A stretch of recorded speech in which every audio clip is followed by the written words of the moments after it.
দেশ ও বিদেশের সকল ভাই ও বোনদের প্রতি আমার সালাম। আসসালামু আলাইকুম ওয়া রাহমাতুল্লাহি ওয়া বারাকাতুহু। আমরা সবাই জানি যে ইসলামের মধ্যে 5টি রুকন আছে। সে 5টা রুকন কি? কালেমা, নামাজ, রোজা, হজ, জাকাত। এই যে পঞ্চম স্তম্ভ দ্বারা ইসলাম দাঁড়িয়ে আছে। যেমন একটা ঘরকে দাঁড় করাইতে গেলে 4টি পিলার বা স্তম্ভ লাগে, তদ্রূপ ইসলাম ধর্মটা ওই রকম। ইসলাম ধর্ম কলেমা, নামাজ, রোজা, হজ, জাকাতের উপরে প্রতিষ্ঠিত আছে। কিন্তু আল্লাহ পাক রব্বুল আলামিন কলেমা, নামাজ, রোজা, হজ, জাকাত এটা কিন্তু কারোর মাফ করেন নাই। এটা বাধ্যতামূলক। এটা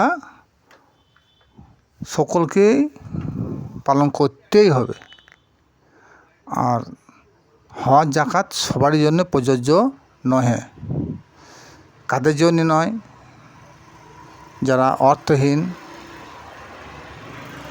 যারা দুর্বল, যারা মিসকিন, যারা ফকির, যারা ভিখারি, এদের কিন্তু হজও প্রয়োজন নাই আর জাকাতেরও প্রয়োজন নাই। আর এই যে বড় বড় শরীয়তের স্কলাররা হজ সম্বন্ধে যে বিবৃতি দিয়েছেন, এই বিবৃতিটা কি বলেছে? যে 20টি ধানে 1টি জাকাত, শতকরা 2.5 টাকা জাকাত, সোনা রূপো থাকলে তার জাকাত, মাঠে রবি ফসল হলে তারও জাকাত।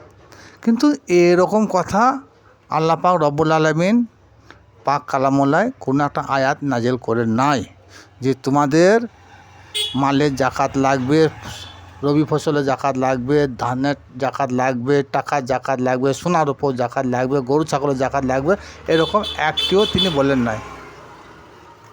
তবে যারা বলেন তেনারা এটা বলেন যে এটা হাদিসে আছে, আমরা বলছি। কিন্তু আপনি হাদিসটাকে মানবেন না কোরআনটাকে মানবেন?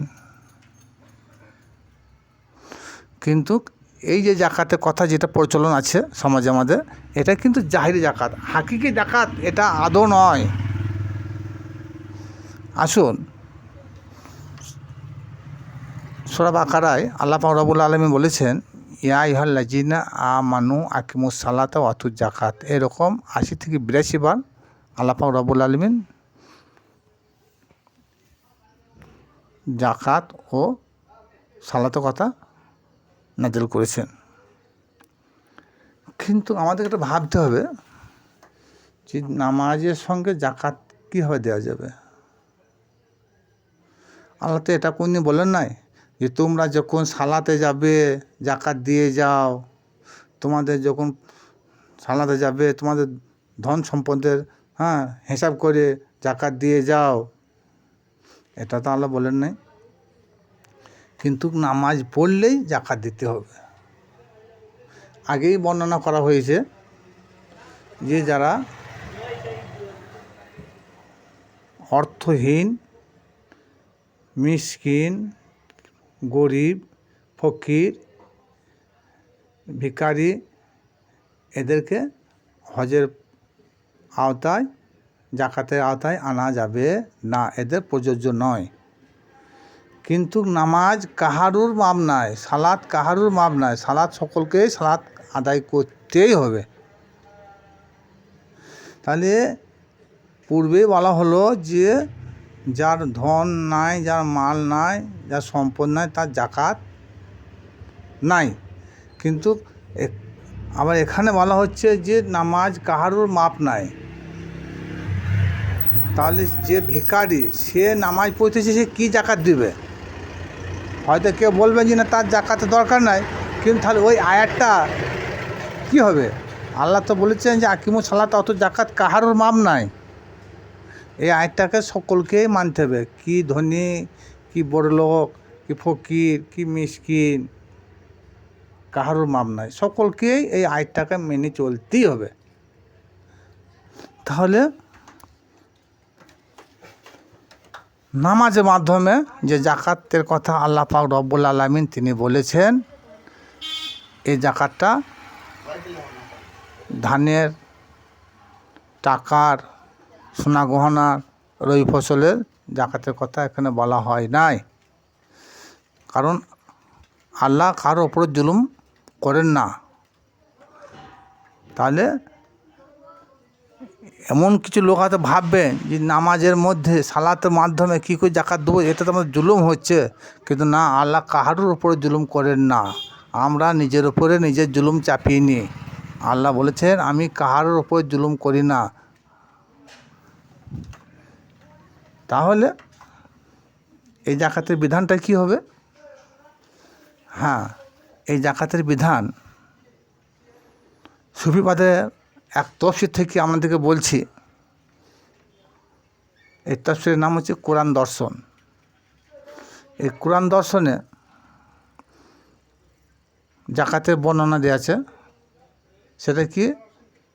জাকাত হলো মানবের আমিত্ব বিসর্জনের নামই হলো জাকাত। আরও স্পষ্টকে বলছি, আসুন। আমাদের মন মস্তিষ্কের মধ্যে যে ষড়রিপুগুলো রয়েছে, সেই ষড়রিপুগুলো আমাদেরকে দূরীভূত করতে হবে, আমাদের তাড়িয়ে দিতে হবে। নিয়ে আমাদেরকে আমাদের কাল বা হৃদয়কে মহাশূন্যভাব জাগিয়ে তুলতে হবে, যে আমিত্বভাবকে বিসর্জন করতে হবে। আমি আমার রব, রব আর আমি, এছাড়া আর কেহ নয়। কারণ আমি যখন নামাজ পড়ব তুমি ভাবতে হবে যে আমি তুমি, তুমি আমি, এরকম মনোভাব নিয়ে আমাদের সালাত কায়েম করতে হবে। যে তুমি আমি তুমি, দ্বিতীয় আর কোনো ব্যক্তি নাই, আর কাউকে শরীক করা হচ্ছে না।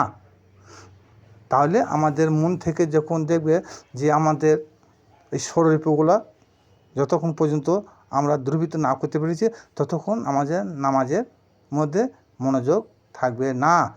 নামাজের মধ্যে আমরা গাফেল হয়ে যাব, উদাসীন হয়ে যাব, আনমনা হয়ে যাব। আর ওই নামাজের জন্য সূরা মাউনে কি বলল? ফা ওয়াইলুল লিল মুসাল্লিন, মুসল্লিদের ওই নামক জাহান্নামে দেওয়া হইবে। কারণ যারা নামাজে গাফেল হয়ে যায়, যারা এতিম মিসকিনকে যারা গলার ধাক্কা, যারা এতিমকে গলার ধাক্কা দেয়, মিসকিনকে যারা সাহায্য করে না, তারা কখনো মুসল্লি নয়। ওই মুসল্লি কে? যারা সর্বদাই দায়মি সালাত আদায় করে থাকেন। ইল্লাল মুসাল্লিন লাজিনা, মুসল্লি তারাই যারা সর্বদাই দায়মি সালাত আদায় করে।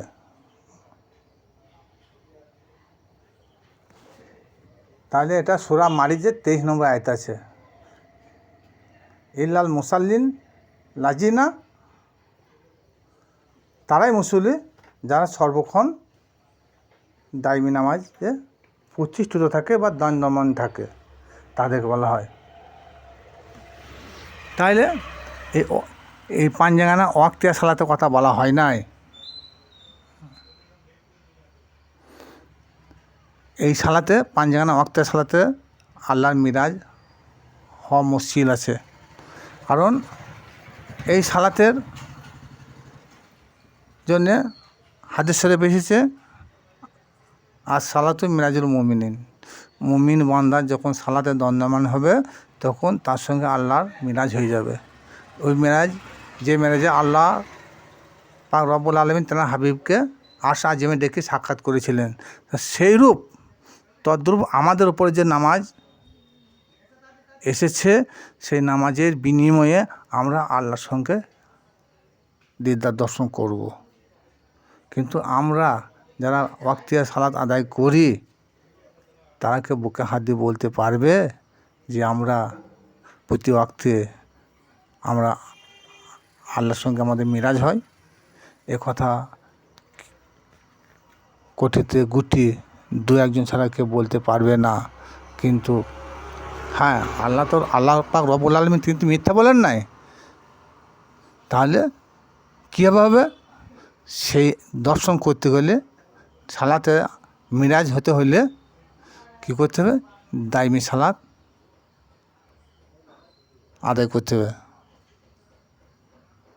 এই দাইমি সালাত, সার্বক্ষণিক নামাজ, এই আয়াতটা বর্তমান হাফেজ কারি, মৌলানা, মুফতি, মুহাদ্দিস, বড় বড় ইসলামিক স্কলাররা যারা আছেন তেনারা কিন্তু এটা বাদ দিয়ে দেন, এটা কথা বললেন না।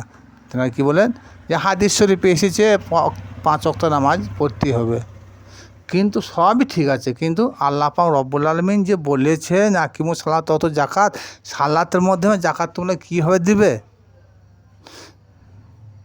তাহলে এই সালাত আদায় করতে গেলে, সালাতে যখন দণ্ডায়মান হব, তখন আমাদেরকে আমাদের মন মস্তিষ্ক থেকে যেসব আশা আকাঙ্ক্ষা, কাম বাসনা, লোভ লালস, অহংকার যেগুলো রয়েছে সেগুলো সবগুলোকে দূরীভূত করে দিয়ে আমাদেরকে সালাতে দণ্ডায়মান হতে হবে। আর তখনই আমাদের যে সালাতে, সেই সালাতে আল্লাহর সঙ্গে মিরাজ হয়ে যাবে। কারণ আল্লাহ পাকেরই তো ওয়াদা, আর সালাতু মিরাজুল মুমিনিন। সুতরাং আমাদেরকে নামাজ প্রতিষ্ঠিত করতে হলে দাইমি সালাতের মাধ্যমে করতে হবে। এই দাইমি সালাতের কথাটা সূরা মারিজের 23 নম্বর আয়াতে আপনারা দেখবেন। তাহলে আমরা যে জাকাত দিই, এই জাকাতটা হলো জাহিরি জাকাত।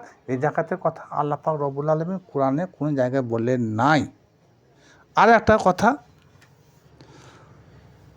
সমগ্র কোরআন শরীফের মধ্যে সূরা বানী ইসরাইলে 78 নম্বর আয়াতটাকে বর্তমান শরীয়তে আলিম ওলামারা 5 ওয়াক্ত নামাজ দান করে দেয়। আমি খুব সংক্ষিপ্ত বলবো এটাকে। কিন্তু এই নামাজটা যদি 5 ওয়াক্ত হলো, কিন্তু এই আয়াতটা আপনাদেরকে ফলো করেছেন যে আয়াতটা মাক্কি না মাদানি? এই আয়াতটা হলো মাক্কি। যখন হুজুর পাক সাল্লাল্লাহু তাআলা আলাইহি সাল্লাম যখন মক্কায় বসবাস করছিলেন, তখনই এই আয়াতটা নাজিল হয়েছিল। আর তিনি মিরাজে গিয়েছিলেন মদিনা শরীফ থেকে। তাহলে মক্কায় যদি 5 ওয়াক্ত নামাজ নাজিল হয়ে যায় ওই বনি ইসরাইলের 78 নম্বর আয়াত অনুযায়ী, তাহলে আবার মিরাজ থেকে 5 ওয়াক্ত নামাজ আনা কোনো প্রয়োজন নাই।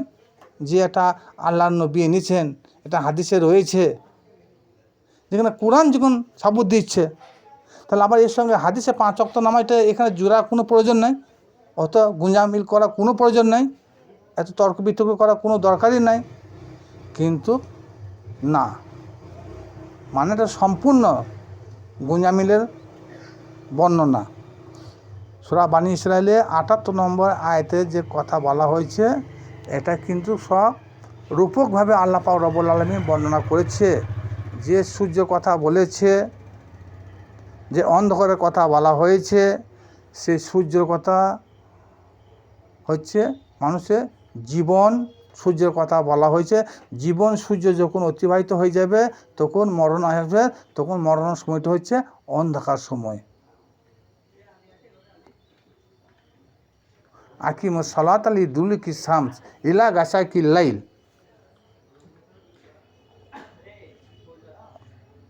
ওয়া কুরআনুল ফাজর ইন্নাল কুরআনুল ফাজর কানা মাসহুদা। তাইলে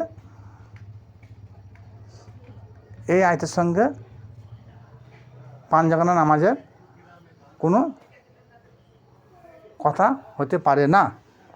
কিন্তু শরীয়তে যারা বড় বড় স্কলার রয়েছেন, তেনারা গাজরমি করে এটাকে জুড়ে দিয়েছেন।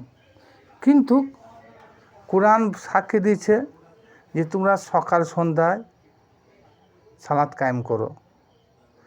তাই সকাল সন্ধ্যায় সালাত কায়েম করব, এই কথাটা মানব না ওই হাদিস শরীফে 5 জাগানা নামাজের কথা এটা মানব? সুতরাং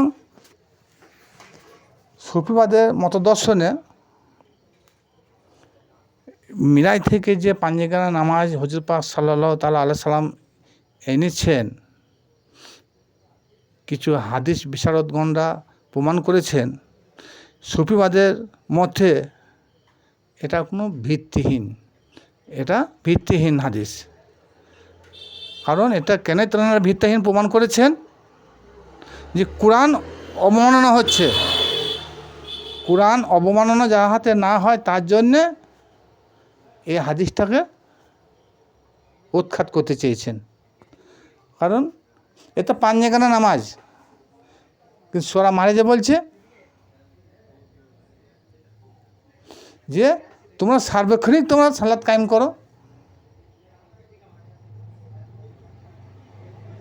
তাহলে পাঞ্জেগানা নামাজের একটা সময়ের ব্যাপার আছে, কিন্তু সূরা মারিজে 23 নম্বর আয়াতে যেটা বলেছে এটা সর্বক্ষণিক নামাজ যে দণ্ডমান থাকতে বলেছে। আর এই নামাজ না পড়লে আপনি কখনো আল্লাহর দর্শন পাবেন না। আর যখনই এই নামাজ সর্বক্ষণ পড়বেন তখনই আল্লাহর দর্শন হয়ে যাবে। ওয়াক্তিয়া সালাতে আপনি কখনো আল্লাহ দর্শন করতে পারবেন না। তাহলে এই সূরা মারিজের 23 নম্বর আয়াতটা খুব সংকট এবং খুবই কষ্টকর।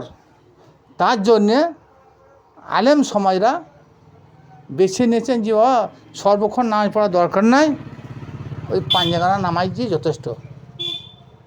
কিন্তু পাঞ্জেগানা নামাজ প্রকাশে কোরআনে কোনো জায়গাতে একটা আয়াত নাই যে তোমরা জোহর পড়ো, ফজর পড়ো, আসর পড়ো, মাগরিব পড়ো, এশা পড়ো, এরকম কথা প্রকাশে কোনো একটা আয়াত নাই। হয়তো অনেক গুঞ্জামিল দিয়ে আলেমরা সেটা প্রমাণ করে দিচ্ছে, কিন্তু তা নয়। প্রকাশে পাঞ্জেগানা নামাজ একটা আয়াতও আল্লাহ পাক রব্বুল আলামিন তিনি নাজিল করেন নাই। কারণ তিনি তো এই ওয়াক্তে নামাজের কোনো প্রয়োজন নাই, তিনি তো বলেই দিলেন যে তোমরা সর্বক্ষণিক নামাজে দণ্ডমান থাকো, যেটা দাইমি সালাত বলা হয়।